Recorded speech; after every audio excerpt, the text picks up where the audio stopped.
Bismillahirrahmanirrahim. Assalamualaikum warahmatullahi wabarakatuh. Kenalkan, nama saya Izul ini. Nah, di sini saya akan membahas tentang sebuah materi, yaitu skala pengukuran dan instrumen pengumpulan data menggunakan metode eksperimen. Nah, langsung saja ya.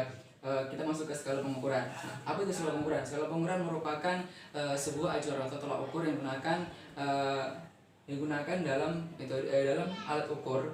Nah, dari alat ukur tersebut kita akan menghasilkan atau mendapatkan data yang kuantitatif atau jelas. Nah, kemudian macam-macamnya. Oke, jadi macam-macam skala pengukuran ada 4. Nah, yang pertama itu skala Likert. Skala Likert digunakan untuk mengukur sikap, pendapat, dan persepsi seorang atau kelompok yang tentang dalam fenomena sosial.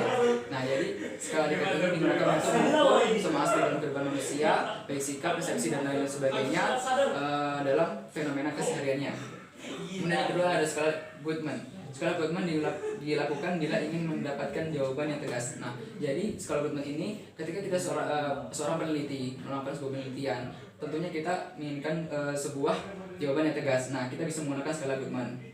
Nah, kemudian kita sistematik, ada yang ketiga yaitu sistematik diferensial. Skala yang digunakan untuk mengukur sikap hanya bentuknya tidak dipilihan ganda atau checklist. Nah, jadi sistematik diferensial ini digunakan dengan cara tidak menggunakan pilihan ganda checklist. Jika sebelumnya skala Likert dan skala Goodman menggunakan tanda dengan pilihan ganda atau checklist, dan sistematik diferensial, cara pengolahan datanya atau pengambilan datanya tidak menggunakan pilihan ganda dan checklist. Kemudian rating scale. Rating scale ini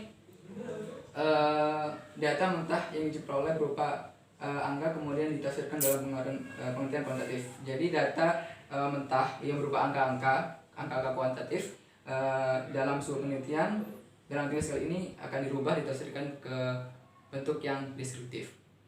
Nah, kemudian lanjut ke instrumen yang kedua, yaitu instrumen pengumpulan data menggunakan metode eksperimen. Nah, pengertiannya, metode eksperimen adalah metode penelitian digunakan untuk mencari pengaruh perlakuan untuk tertentu terhadap yang lain dalam kondisi yang dikendalikan. Nah, jadi metode eksperimen ini dilakukan mirip seperti sebuah penelitian dalam laboratorium yang dapat kita lakukan dengan berfokus pada suatu objek, tidak dipengaruhi oleh objek-objek yang lainnya. Nah, kemudian macam-macamnya.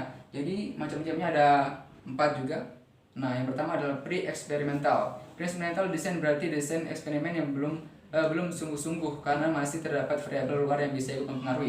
Jadi pre-eksperimental ini belum, maksudnya hanya sebagai pemanasan karena ada banyak variabel. Jadi hasil dari pre-eksperimental ini tidak bisa langsung dijadikan sebagai indikator variabel karena masih banyak variabel yang mempengaruhi. Kemudian yang kedua, true eksperimental. True eksperimental yang betul-betul atau eksperimen yang betul-betul atau yang sungguhan, karena dalam desain ini peneliti dapat mengontrol semua variabel luar. Nah, jadi di true eksperimental ini variabel-variabel luar yang sekiranya bisa mempengaruhi dari variabel inti yang kita gunakan dalam penelitian, maka dalam true eksperimental ini kita bisa mengontrolnya, kita bisa mengendalikannya. Kemudian yang ketiga, faktorial eksperimental. Desain merupakan modifikasi dari eksperimental yaitu dengan memperhatikan kemungkinan adanya variabel moderator yang mempengaruhi perlakuan. Nah, jadi fokus dari faktorial eksperimen adalah kepada variabel kontrol.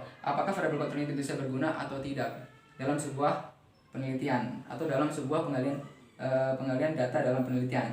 Nah, kemudian yang terakhir ada kuasi eksperimental. Kuasi eksperimental merupakan pengembangan dari true eksperimental yang sulit dilakukan. Nah, jadi kuasi eksperimental ini ketika sebuah data sulit untuk kita dapatkan.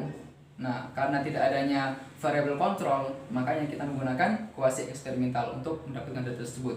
Nah, oke, kemudian kita kesimpulannya dari materi kali ini adalah, jadi dalam sebuah penelitian kita memerlukan adanya skala pengukuran. Nah, skala pengukuran ini sudah saya jelaskan tadi, gunanya adalah untuk memudahkan kita menentukan data kuantitatif. Kita menggunakan dengan kuantitatif ya.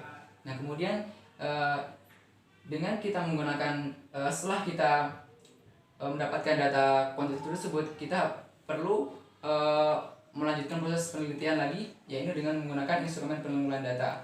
Nah, ini caranya agar pengumpulan data atau proses pengumpulan data yang kita lakukan itu bisa berjalan dengan lancar. Oke, sekian dari saya. Kurang lebih memaafkan. Assalamualaikum warahmatullahi wabarakatuh.